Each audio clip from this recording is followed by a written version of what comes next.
Hey friends, welcome back to our daily vlogs. Today I want to share with you all about our Unschool day in the life. So come hang out with me. We're going to talk about unschooling, talk about homeschooling, and show you how a day has been looking for us around here. Let's go.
Home and welcome back to our channel. We love sharing with you guys. We've been sharing here in YouTube land for a little over 5 years, all throughout our just homeschool journey, being a homemaker, home discipleship, living a life heavenly minded today and every day until the Lord soon return. And so I thought today we've had a lot going on. We're sharing Passover. We've been sharing all kinds of fun stuff this week. So be sure to subscribe and tap that little notification bell so that way you get these videos when they come out every single day. But I thought it would be fun today to talk about unschooling. I've maybe touched on a few times before, but I've never really done like a specific something on this. But while we've been sharing our homeschool journey here on YouTube for, the past like 5-ish years, our homeschool journey goes back over 12 years. So we've been doing this for a while. Right now we're homeschooling 4 children. Our youngest is 5. We have 10, 12, and 18. So we really have from kindergarten to senior in high school, really everybody here in the home that we are training up right now. And I'll tell you that a dozen years ago when we started homeschooling our oldest, I really knew nothing about homeschooling. I didn't really know. I was just like, you know what? We're not doing the system anymore. He did kindergarten and half of 1st grade in government school. It was an amazing school. We lived in a wonderful suburb. He had wonderful teachers. And when even they didn't believe in the system, I'm like, all right, we're done. We're not doing this anymore. And so we kind of just jumped full force into it. I had never taken a quiz about what's my homeschool style. I didn't research curriculums. I didn't do any of that, okay? So I understand that a lot of people do. And I think what happens then is a lot of people get hung up on that. They get hung up on a style and trying to figure out which box they fit in, and we never did that. And so for me, I would say that we've really been unschoolers from the beginning, but I did not know what that was. And so I think at the same time, there's a lot of misconception out there about what unschooling is. And so I kind of wanted to, share a day in the life with you all, but also kind of break some of this down. And so really what we did when we started homeschooling is we just did what we felt was best for our child and for our family. That's it. That was our homeschool plan. What is best for my child and what works best for our family. And that's kind of always how we had gone along. And then I remember running into this world of like homeschool style, and I was like, I didn't know I was supposed to have a homeschool style. Like, I didn't know that. No, I didn't get a homeschool packet that said, hey, check your box so we know which one to put you in. And so I started learning and I was like, oh, okay, I guess we kind of fit that unschool style. I love many things about many different homeschool styles. I totally believe in a lot of Charlotte Mason principles. We totally adhere to the Moore formula, which is that better late than early approach. There's lots of little things around that I go, yeah, we totally, would kind of, fit to pieces in that. So I guess we could be a little bit eclectic, but overall, I would say we're unschoolers. And I've had women, the joys of a bunch of women on the internet. We get a little, come on guys, let's be honest, we get a little, little bratty. I have been reamed out from one end to the other by women before because I'm not unschool enough. And then I've been reamed out by women because I'm too unschool and my kids clearly can't be learning anything and I'm like doing a complete disservice. So I know people can come at this from different sides, and that's okay. It is what it is. People have their own opinions. Let me talk about when I say unschool, what on earth does that mean? And what also does that not mean, okay? When I say unschool, I mean that our method of educating our children is real life, practical application, hands-on, focusing on what my children are interested in. It's very child-led, and what works best for our family. Thank you, dear. That's what unschool is. It means that it's not a box, it's not a curriculum, it's not a, we have to check off this many subjects and this many things and, fit the agenda. What are my kids interested in? What are they wanting to learn? Clearly not getting dressed anytime. The centipede fell off. I thought it was Okay, we have a centipede debacle. Hold, please. Oh, the joys of springtime. There are lots of little insects and critters everywhere that we get to learn about and squish the centipedes because I hate them. All right, it's about what are our kids interested in? What are they wanting to learn, right? What are they wanting to dig into and grow in, and really seeing what their interests are and then running with that. That's what it is.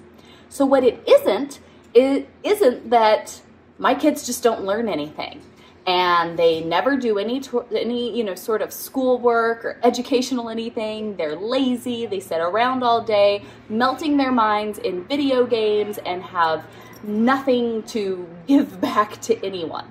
That's a misconception I hear about unschool a lot, where how are you training your children up? How are they going to grow up to essentially be worth anything if they're not doing all the stuff and working through all the curriculum and learning all of the things in the way that we kind of have this traditional idea stuff should be learned in, right? Like you do this class and then this class and then this level and kind of work through.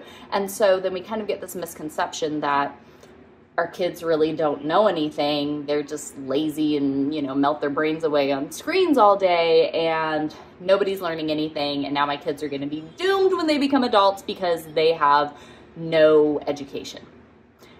That's essentially the flip side of what I think most people feel unschooling is.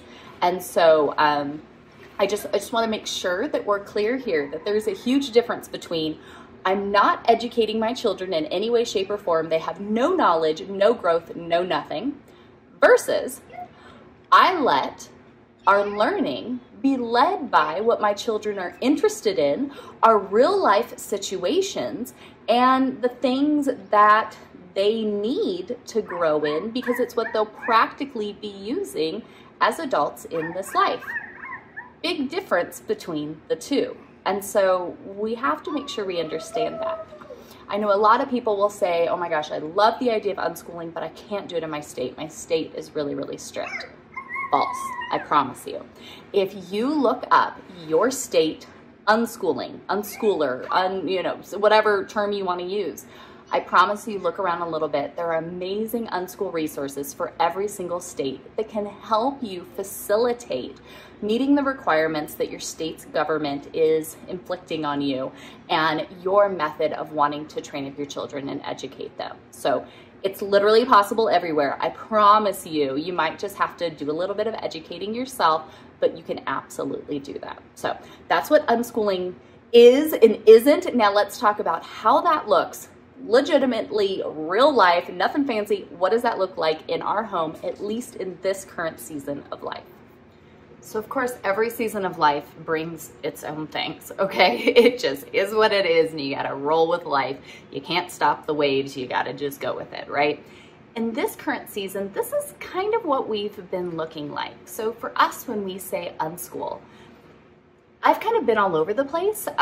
There are seasons when I create all kinds of stuff for my kids, and that's why we have the homeschool channel here, right? And I share lots of homeschool stuff. If you guys go to our, if you go to Heavenly Minded Home, click down there on my little picture and go to our main page, you'll see a section when you scroll down that says homeschool. And I mean, we have vlogged through entire school years over the past 5 years. I've got all kinds of stuff down there, tips and tricks and what we're doing. So if you're looking for like inspiration, ideas, like some sort of, you know, I don't know what to do, what are other people doing? You guys can go to that page and check all of that out because there's plenty on there.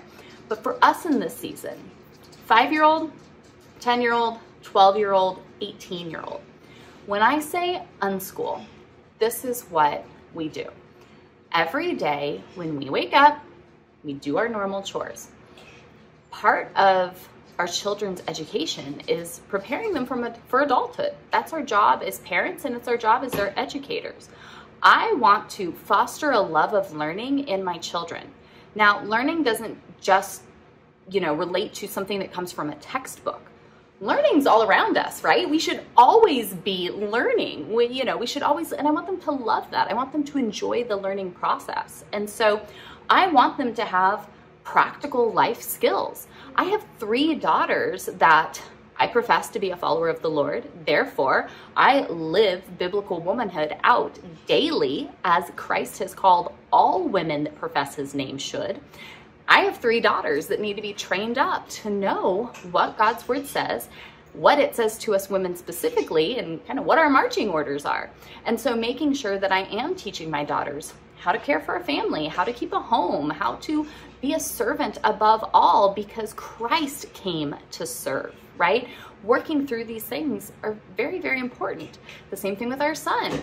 It is my prayer for him to grow up as a biblical man, that he would love his wife and children, Lord willing, one day, more than he loves himself, right? That he would come to be their servant above all, that he is there to work hard with his hands, not depending on anyone, and truly serving people through his life and his love for the Lord. Like, those things are important.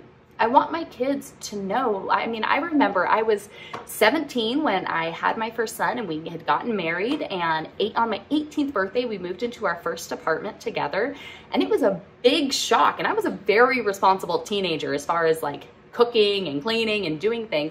But it's a big shock when all of a sudden you're trying to manage a whole household by yourself, and you're a parent and a spouse, and you're like, oh my gosh, all of this.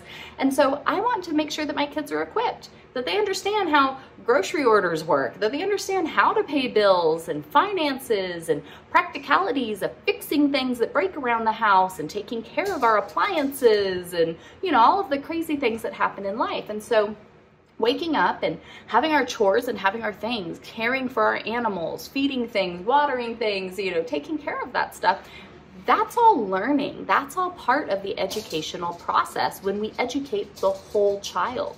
Not just, you know, kind of whittling it down to history, English, science, math, you know, these subjects, but looking at education as a whole. And so absolutely, that's part of our day. The next part of our day would be moving into our Bible study. When we profess to be followers of Christ, the most important thing we can be doing is obeying God and training our children up in his ways. And so sitting down together, we gather at the table every morning and read Bible together. My husband, the kids, my brother's even here, we all sit down and we read and we discuss and we talk about this and ask questions and pray together as a family. That is so important to be doing with our kids. Now, I have many different things we've done for Bible time, but right now in this season, we are dealing with my husband recovering from surgery. Our house got hit by some awful stomach bug. Like, we kind of just had chaos everywhere. We're off a co-op this month, so we're even a little more laid back. We're celebrating Passover and having company. I mean, just like all kinds of super fun stuff, but, you know, a little different from our norm. And so what we've been doing is enjoying the Redemption God's Passover Plan series that I have in the collective. So you guys can check this link out up here if you want to learn more about it. But in our membership group, that's where you click that little blue join button. We're doing a study this month as a whole family. I want to make sure that my kids know why we need a Savior, why Christ's death was so important, what that means literally to me today. And so that's the study we're doing. So for us, our continued Bible study really looks like us all curling up on the couch, pulling up the sermons and the videos, showing us the places in Israel, all the stuff that I have over in the collective. It's pulling that stuff up and watching it together, talking about it, looking at the different things, and learning together as a family. That time, it doesn't have to be fancy. It doesn't have to be a bunch of notebooks and, you know, maps and all kinds of stuff. I mean, you can make it as complicated as you want it, but curling up on the couch, pulling up the videos, snuggling together and learning together, that's the best time. We've absolutely been loving it, and we've got more every week that we got to sit down and watch, but it's been really fantastic. The absolute only thing that is required in our home is that everybody joins in for Bible each day. If we get to nothing else but our time in Scripture, our growing in our biblical literacy and our spiritual maturity, if that is the only thing we check off, done deal. That sounds fantastic to me. Because at the end of the day, that's the only thing that matters. When my children stand before the Lord and give an account, as every single human being will, there are things that will last into eternity, and all the rest will be burnt up. And so if there's one area that we have to set a focus and a priority for us, that's the one.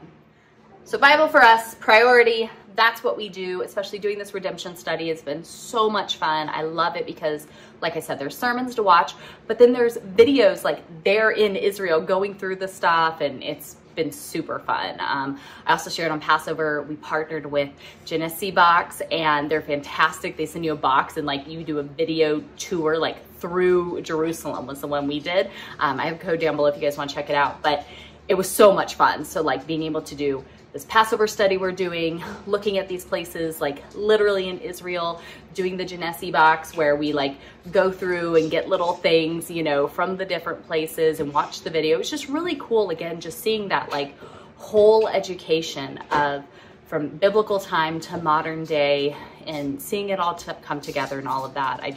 I love that study, and it's just such a great time with our kids. They learn so much, and it's really, really neat. So that's the focus, that's the priority.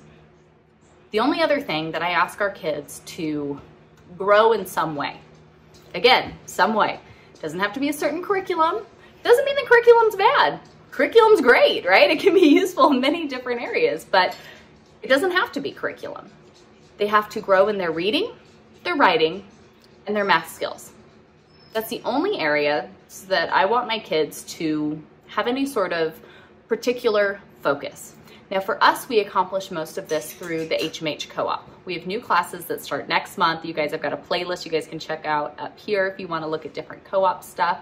But we have these classes where they work on these things, and we do 2 months on, 1 month off. And so right now we're in an off month, so it's kind of, you know, a little more laid back, and they can kind of just read or work on stories or kind of do whatever they want to do right now. We're doing a prayer journal right now through our redemption study, and so, you know, they can write me little notes and prayer requests and, you know, kind of do it that way. But those are the only things that I want our kids to be growing in. As far as math, you know, most of that for us, I have never found a math curriculum that I'm happy with. I've tried many, and some were great. Some were great for certain seasons, but I feel like they were always short-lived. And so we find that most of our math learning comes from games, comes from real-life situations, baking, grocery shopping, budgeting, building, crafting, you know, doing different things like that. And so our kids will all kind of touch on some of those topics to some degree in their own time.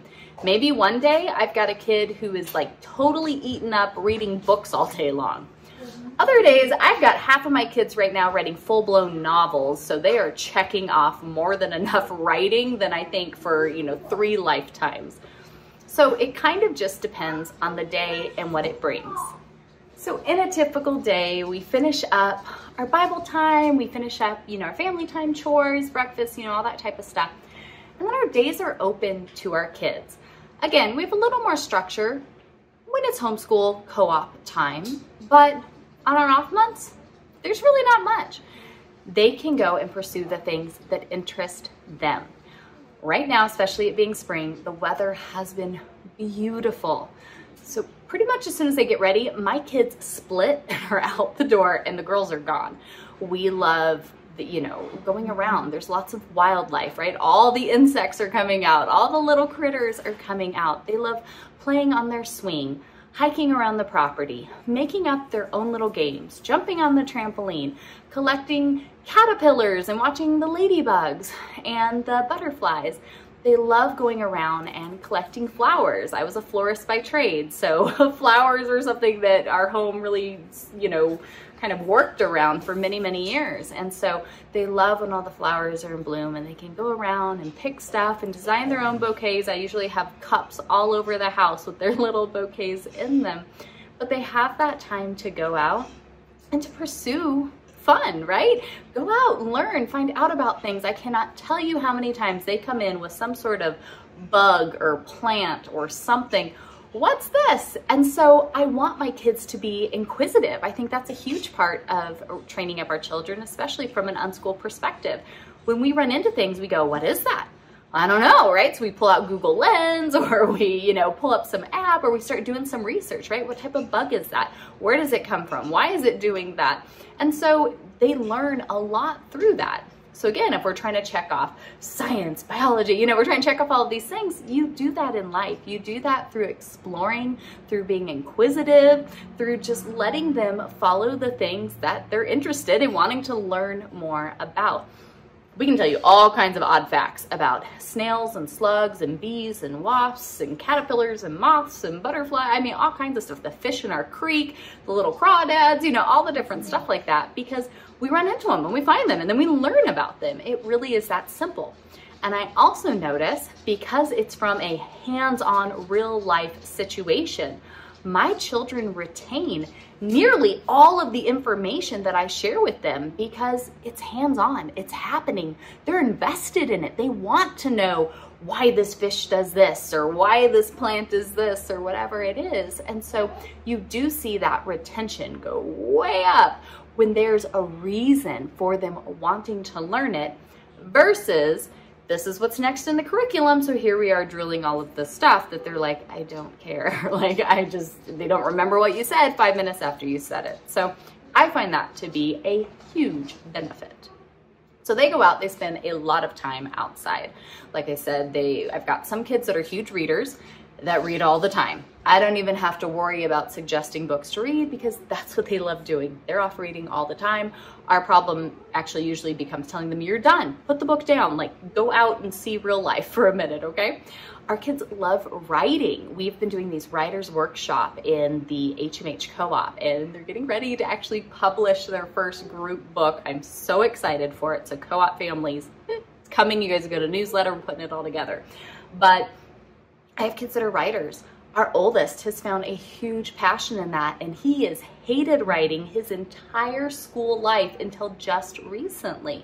He is currently writing a series of books, has already self-published the first one on Amazon. You guys can learn more about it up here if you're interested, but the full books are getting ready to come out. So he takes his time, right? He takes care of the things he needs to, right? It's becoming mowing season again. He's got stuff he has to do, responsibilities he has as a man, but he has his stuff then that once he's fulfilled his duties, he's like, all right, I'm off to do my things, right? So he goes and he fulfills his responsibilities, and then his things that he's passionate about would be things like writing a story.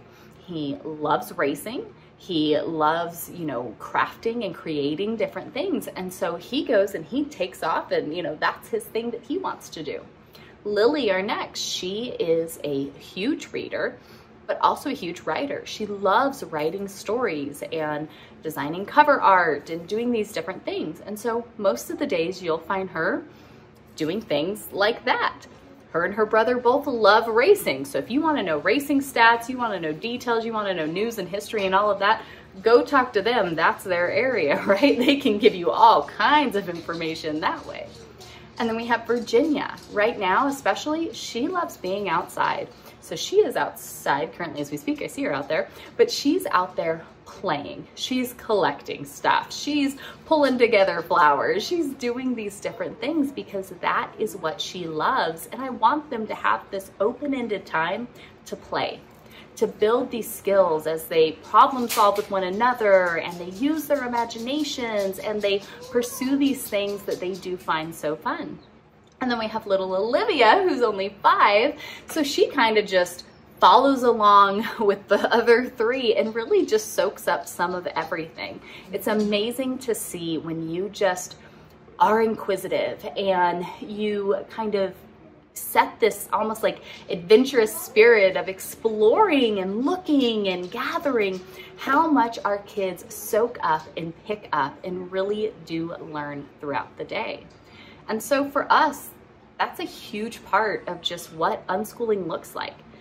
Getting outside, watching interesting shows and documentaries. We love watching nature things from around the world, cooking different meals, doing real life together with our kids, reading great books, you know, working on little stories, doing the things that they're passionate about, that they want to learn more about. And when they say they're interested in something, we say, all right, let's dig into it.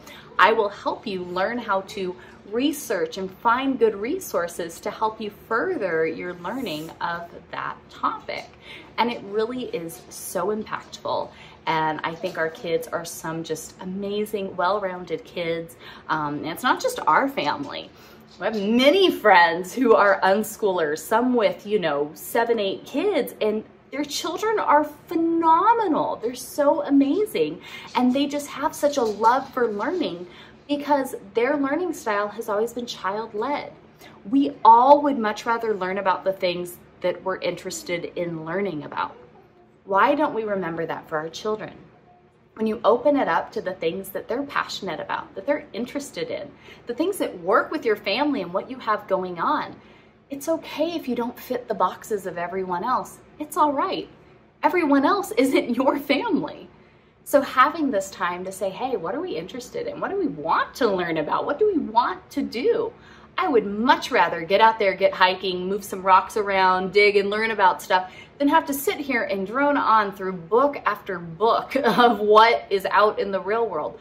Let's go see it. Let's go experience it. Let's go do it. That makes so much more sense to me.